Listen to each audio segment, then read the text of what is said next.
فاسألوا أهل الذكر إن كنتم لا تعلمون.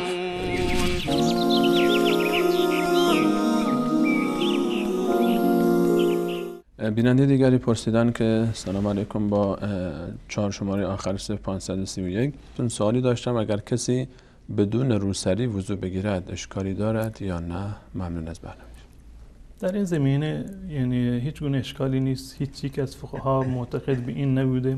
این برمیگرده به تصورات و مفاهیم نادرست و اشتباهی که در میان برخی از خانواده ها و احیانا در برخی از مناطق وجود داره که زن همیشه در هر حالی که هست، ولو این که در محیط خانه باشه، ولو این که انسان نامحرمی اصلا وجود نداشته باشه، و حتی متاسفانه در برخی از مناطق حتی در هنگام خواب هم زن اجازه نداره که روسری خودش رو از سر خودش کنار بزنه.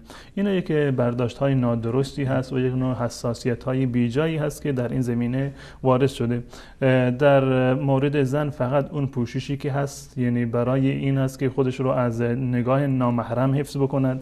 یعنی در جایی که نامحرم وجود داره نباید زینت خودش رو، آرایش خودش رو نشون بده، سر و صورت خودش را بپوشاند. و در هنگام نماز هم اون به اصطلاح پوشش شرعی رو باید مراعات بکند، سرش، دست و پایش رو باید کاملا بپوشاند، اونگونه که از حدیث حضرت سلمه اگر اشتباه نکرده باشم اومده که رسول الله صلی الله علیه و آله از ایشون سوال شد که آیا زن میتونه که در یک چادر کامل تنها فقط در یک چادر نماز بخونه، پوششش این باشه؟ فرمودن بله، به شرط این که این لباسی باشه که تا پایشون رو کاملا بپوشونه، حتی پشت پایشون رو بپوشونه.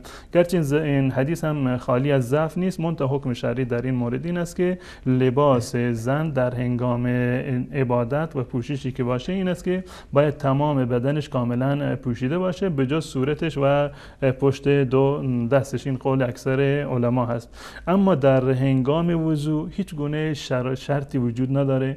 زن چه روسریش کنار رفته باشه این هیچ تأثیری در صحت وضو نداره. صحت وضو بستگی داره به همون ارکان وضو که شستن دست و صورت و پا و مسح سر هست و قبل از اون هم که به اصطلاح نیت هست. این شرایط فراهم بود وضو کاملا صحیح است. پوشیدن سر در هنگام وضو برای زنان نه لازم هست و حتی نه مستحب هست. هیچ گونه تأثیری در صحت وضو نداره.